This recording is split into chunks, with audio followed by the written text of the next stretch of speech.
This is a tuning fork. When you strike it with a rubber hammer, it vibrates with a certain frequency.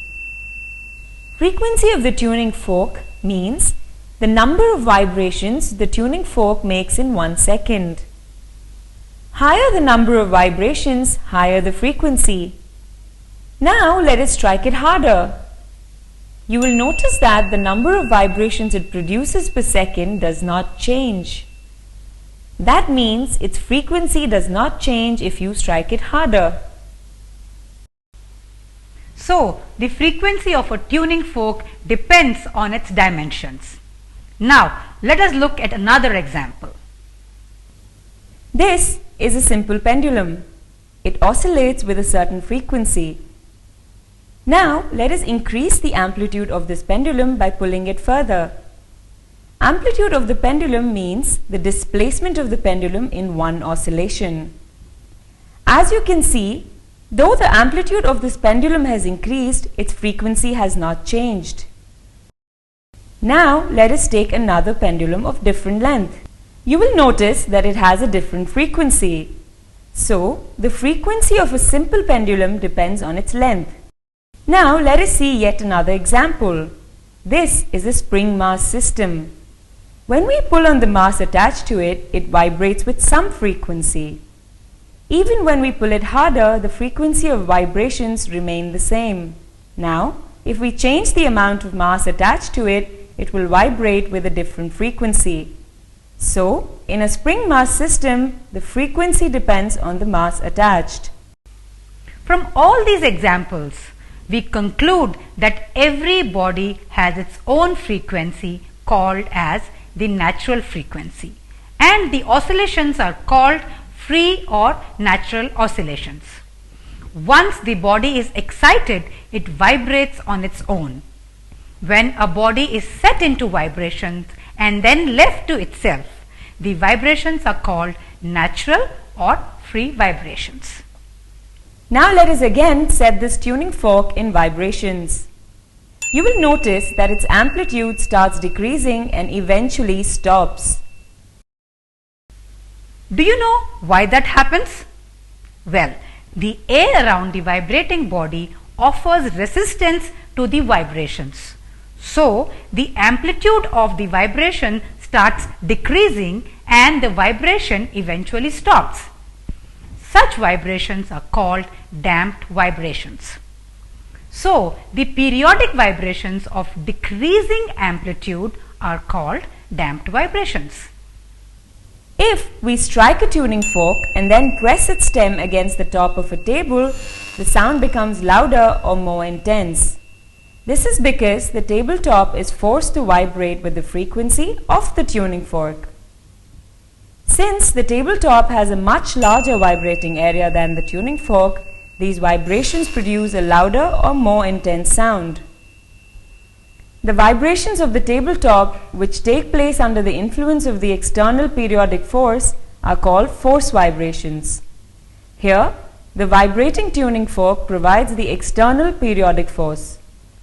When an external periodic force is applied, a body does not vibrate with its natural frequency, but gradually acquires the frequency of the applied periodic force. When a body executes vibration under the action of an external periodic force, then the vibrations of the body are called forced vibrations. Here, the frequency of the external periodic force need not be equal to the natural frequency of the vibrating body.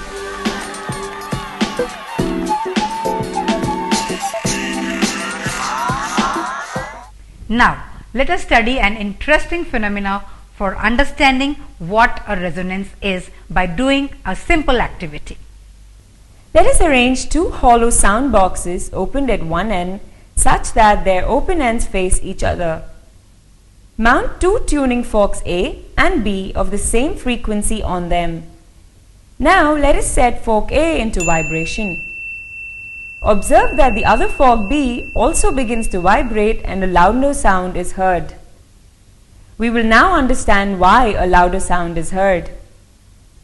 The vibrating tuning fork A sets up vibrations in the air column of its sound box. These vibrations travel to the air column of the sound box of fork B. The air column of B vibrates with the frequency of A and transmits these vibrations to the fork B and excites it. Then, fork B is said to be in resonance with fork A. Note that A and B are bodies of the same natural frequency. When the frequency of the applied periodic force is equal to the natural frequency of a body, the body readily takes up the vibrations and begins to vibrate with increased amplitude. Resonance is the phenomena in which one of the two bodies of the same natural frequency is set into vibration. The other body also vibrates with a larger amplitude under the influence of the first body. Resonance between two or more bodies of the same natural frequency is a particular case of forced vibrations. We will now do a simple experiment. Let us take 4 identical balls A, B, C and D and suspend them from a rubber tube Mn at different points. Pendulum A and pendulum B are pendulums of the same length. So, their natural frequencies are the same. And pendulum C is a little shorter than A and B. The two pendulums of unequal length C and D are suspended on either side of B. Let us now set the pendulum A into vibrations. Then, along with pendulum B, the pendulums C and D also vibrate, but with smaller amplitudes. However, the frequency of vibrations of B, C and D is the same and is equal to the impressed frequency due to A. Pendulum C and D are said to be in the state of forced vibrations and pendulum B is in resonance with A.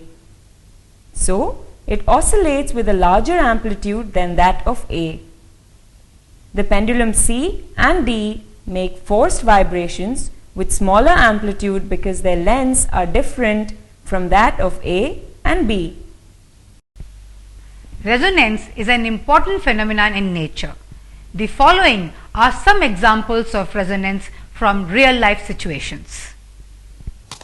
When soldiers cross a suspension bridge, they are asked to break their steps. This is because the frequency of vibrations of their marching becomes equal to the natural frequency of the bridge. The bridge would vibrate with large amplitude due to resonance and the bridge would collapse. You will notice that when this car travels at 60 km per hour, a pronounced rattling sound occurs. But if it travels faster or slower than this, no rattle occurs. This is due to the resonance between the car engine and the body of the car. When we tune a transistor radio, we are actually adjusting its natural frequency to that of the incoming carrier electromagnetic waves from a radio transmitter. When the two frequencies match, maximum energy is absorbed from the incoming wave and the sound is heard with appreciable amplitude. Consider a swing on which a child sits. When the swing is given a series of pushes by the mother with the frequency equal to the natural frequency of the swing oscillates with a larger amplitude. In this case, resonance occurs between the oscillatory force applied by the mother and the swing.